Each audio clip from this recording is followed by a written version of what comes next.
நட்சத்திரம் தன்னுடைய வாழ்நாள் முழுவதும் இருக்கக்கூடிய எப்பொழுதுமே வாழ்ந்தார். அப்படிப்பட்ட ஒரு மனிதருடைய மகன் இன்று உங்கள் கைகளிலே உங்களுடைய வேட்பாளராக நிறுத்தப்பட்டிருக்கிறார். அவருக்கு ஒரு மிகப்பெரிய வெற்றியை நீங்கள் ஈட்டி தர வேண்டும் வேண்டும் வேண்டும் என்று உங்களையெல்லாம் வேண்டி கேட்டுக்கொள்கிறேன். நம்முடைய வேட்பாளருடைய தாய் எங்கிட்டு போவாங்க தமிழ்நாடு முழுவதும் வெற்றிக்காக அவர் அப்படி எல்லா பகுதிகளுக்கும் சென்று வாக்கு சேகரித்துக் கொண்டிருக்கக்கூடிய அந்த நேரத்திலே அவருடைய புதல்வருக்கு இங்கே இந்த தொகுதியிலே வாக்கு சேகரிக்கக்கூடிய வாய்ப்பு கிடைத்ததை எண்ணி நான் மற்றற்ற மகிழ்ச்சி அடைகிறேன். இந்த தேர்தலின் போது நாம் மக்களை சந்தித்து நம்முடைய வேட்பாளருக்கு நீங்கள் முரசு சின்னத்திலே நம்முடைய கூட்டணியின் வேட்பாளருக்கு வாக்களிக்க வேண்டும் என்று கேட்கும் பொழுது அவர் நம்முடைய முதலமைச்சர் அண்ணன் தளபதி அவர்களுடைய ஆசையை பெற்றிருக்கக்கூடிய வேட்பாளர். நம்முடைய முதலமைச்சர் அண்ணன் தளபதி அவர்கள் மக்களுடைய வாழ்த்துக்களை பெற்றிருக்கக்கூடிய ஒரு முதலமைச்சர். மக்களிடம் எங்களுக்கு வாக்களியுங்கள் என்று கேட்கும் பொழுது மக்களுக்கு தந்திருக்கக்கூடிய வாக்குறுதிகளை எல்லாம் நிறைவேற்றிய அந்த உரிமையோடு உங்களை சந்தித்து வாக்கு கேட்கிறோம். இங்க இருக்கக்கூடிய சகோதரிகளுக்கு நாங்க தேர்தலுக்கு முன்னால் நம்முடைய முதலமைச்சர் அவர்கள் ஒரு வாக்குறுதியை தந்தார்கள். என்ன வாக்குறுதினா மகளிர் உரிமை தொகையாக 1000 ரூபாய் வழங்குகிறேன் என்றார். அதை நிறைவேற்றி இன்னைக்கு தமிழ்நாடு முழுவதும் 1,31,00,000 சகோதரிகள் அந்த உரிமை தொகையை வாங்கிட்டு இருக்காங்க. இன்னும் ஒரு மாசத்துல மறுபடியும் நம்முடைய ஆட்சி வந்த உடனே 1000 2000 உயர்த்தி வழங்கப்படும். அதே போல கல்லூரியில படிக்கக்கூடிய நம்முடைய பிள்ளைகள் அவங்களுக்கு இளைஞர்களுக்கும் இளம் பெண்களுக்கும் மாதம் 1000 ரூபாய் வழங்கப்படுகிறது. அந்த கல்லூரியில படிக்கக்கூடிய பிள்ளைகளுக்கு வழங்கக்கூடிய புதுமை பெண் தமிழ் புதல்வன் என்ற அந்த திட்டங்களின் வழியாக வழங்கக்கூடிய அந்த தொகை ஆட்சி பொறுப்பிற்கு மறுபடியும் வந்தவுடன் அது 1500 ரூபாயாக உயர்த்தி வழங்கப்படும்.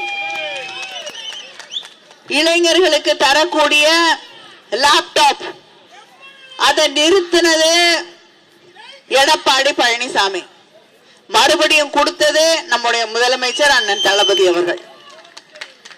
அடுத்து வரக்கூடிய 5 ஆண்டுகளிலே அந்த லேப்டாப்புகள் 35 லட்சம் இளைஞர்களுக்கு இளம் பெண்களுக்கு வழங்கப்படும்.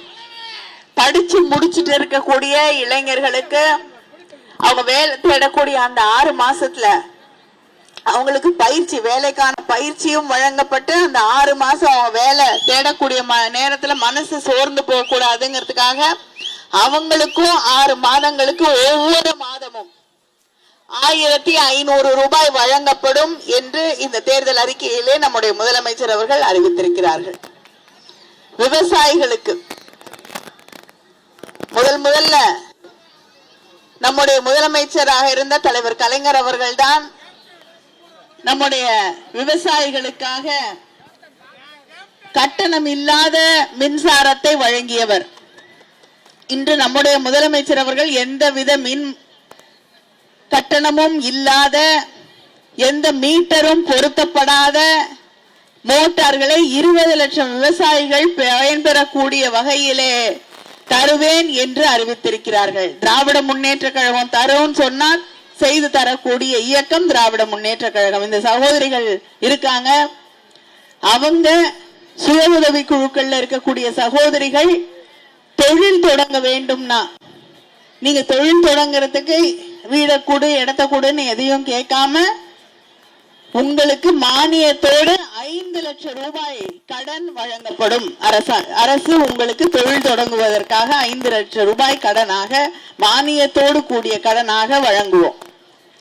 இது எல்லாத்தையும் தாண்டி நீங்க ஆவலோடு எதிர்பார்க்கக்கூடிய ஒரு அறிவிப்பு இருக்கு. அது என்னன்னா 8000 ரூபாய், 8000 ரூபாய்க்கான கூப்பன். அந்த 8000 ரூபாய் கூப்பனை பயன்படுத்தி நீங்க வீட்டுக்கு பக்கத்துல இருக்கக்கூடிய கடையில உங்களுக்கு என்ன வேணுமோ, ஃப்ரிட்ஜ் வேணும்னா ஃப்ரிட்ஜ் வாங்கிக்கலாம், வாஷிங் மெஷின் வேணும்னா வாங்கிக்கலாம், டிவி வேணும்னா வாங்கிக்கலாம். உங்களுக்கு எது தேவையோ நீங்கள் அதை வாங்கிக் கொள்வதற்காக அதை பயன்படுத்திக் கொள்ளலாம். இப்படி யார் யாருக்கு என்ன தேவையோ அதை ஒவ்வொன்றாக சிந்தித்து மக்களுக்கான திட்டங்களை எல்லாம் செய்து தந்திருக்கக்கூடிய ஆட்சி, செய்து தருவேன் என்று உறுதி அளித்திருக்கக்கூடிய ஆட்சி நம்முடைய திராவிட முன்னேற்ற கழக ஆட்சி. ஆனால் எதிரணியிலே இருக்கக்கூடிய தமிழ்நாட்டுக்கு எதிரானவர்கள் எல்லாம் எதிரணியிலே கூடியிருக்கிறார்கள்.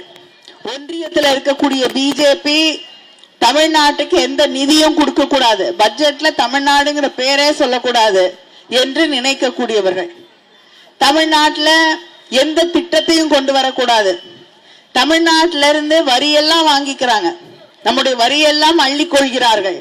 ஆனால் தமிழ்நாட்டுக்கு தர வேண்டிய நிதி கிள்ளி கூட கொடுக்க அவர்களுக்கு மனதில்லை.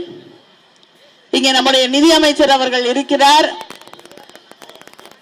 அவர் பல முறை ஒன்றியத்திலிருந்து வர வேண்டிய நிதி எங்களுக்கு வருவதில்லை, அது மட்டும் இல்லாமல் புயல், மழை, வெள்ளம் போன்ற பாதிப்புகளால் நமக்கு தர வேண்டிய நிவாரண தொகையை கூட வழங்க அந்த ஒன்றிய அரசாங்கத்திற்கு மனதில்லை என்று பல முறை சொல்லி இருக்கக்கூடிய அந்த நிலையிலே தமிழ்நாட்டு மக்களுக்கு எதையுமே செய்யாத பிஜேபியோடு கூட்டணி வைத்துக் கொண்டு தமிழ் மொழியை, தமிழ் மக்களுக்கு எதிரான திட்டங்களை, தமிழ்நாட்டு மக்களுடைய சுயமரியாதையை, தமிழ்நாட்டுடைய உரிமைகளை பறிக்கக்கூடிய ஒரு கூட்டணியை அவர்கள் உருவாக்கி இருக்கிறார்கள்.